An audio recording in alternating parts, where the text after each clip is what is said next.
Hello again. Today I'm going to discuss Righteous Prey by John Sandford, which is the latest featuring his character Lucas Davenport. And in this book, Lucas again teams up with Virgil Flowers, who's a friend and former colleague who works for the Minnesota Bureau of Criminal Apprehension. And the thing is, Virgil has a sideline in writing. He's been writing outdoors articles for magazines, but he's ventured into thriller writing, and he's discussing having his book published and his concerns and his insecurities about this with Lucas. And the title he's got for his book actually is very, very similar to one of the standalone Lucas Flowers books. And Lucas ridicules this title and makes him come up with a better one. So it's a little bit of an in-joke there, really. So you get kind of a little bit of an insight into the publishing world and what it's like being on tenterhooks waiting for editors and publishers to call you back. So the plot is that there's a syndicate of billionaires who made the money on Bitcoin, who, under the inspiration of a woman, decide to start killing people that they despise. And how this is set up obviously is explained. It sounds a little bit far-fetched, but John Sandford manages to give it some plausibility, and the people that they kill are people that they think society could do without, and they also go online and announce who they've killed, and also put up money for various victim funds associated with the type of killing or the type of victim. And it's up to those charities or those entities to claim the money. So kind of legitimatizing the killing. And the second victim is in Minneapolis. So it falls under the jurisdiction of both the FBI, because it's a nationwide series of killings, and also the BCA, and Virgil Flowers is brought in. A senator is very concerned about this, and he, as in some of the other books, requests that Lucas be brought in from the US Marshal Service, because he's got vast homicide experience. And him and Virgil start working the case in their own a kind of idiosyncratic manner, and do turn up leads. And the trail then goes to California, to New Orleans, and to Miami, as they're tracking down the various members of the syndicate, and also the woman behind it. The problem for me with this is that while the victims are pretty vile, they don't deserve killing, but also the people in the five are very unlikable and unsympathetic, and actually start turning on each other like rats in a sack. And so most of the characters, you're spending time with people you don't really like at all, to put it mildly.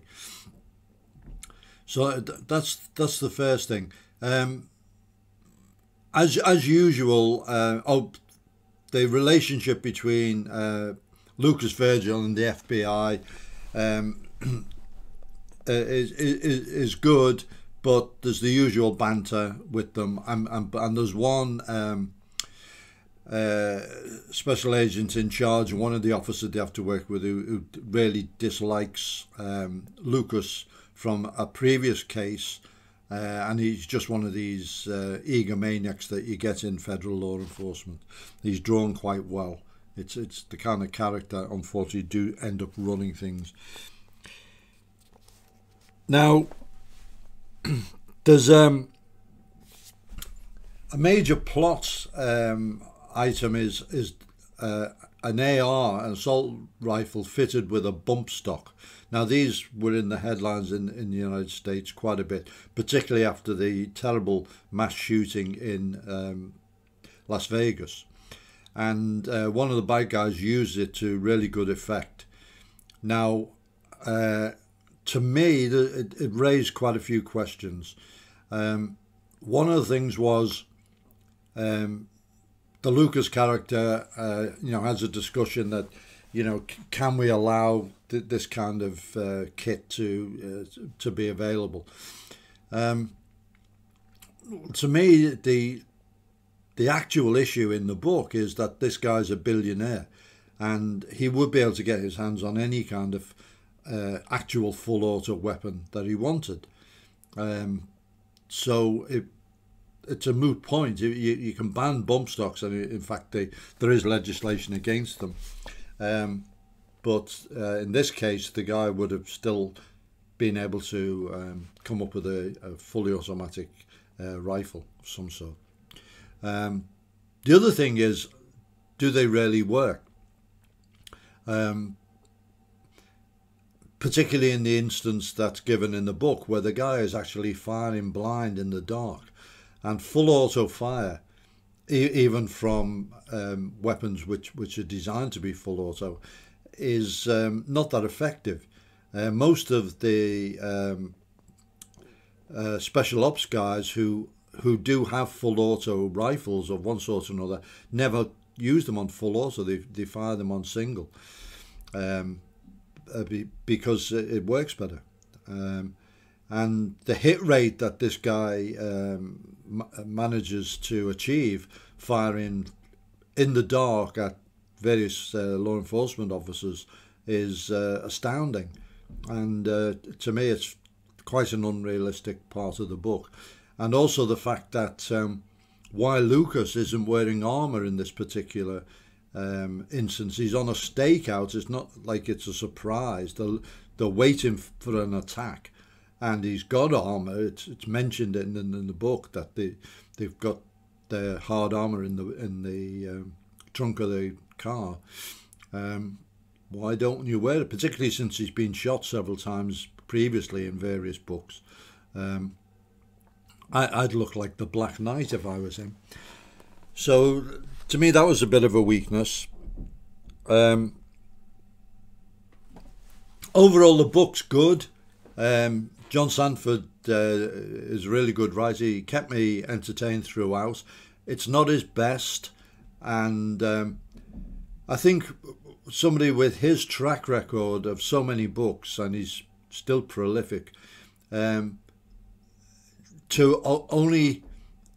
to be compared to your own best work is not a bad position to be in. It's still a high standard. So the next book coming out is another book featuring Lucas's daughter Letty, and the previous one was very good, and I'm looking forward to that one coming out early next year.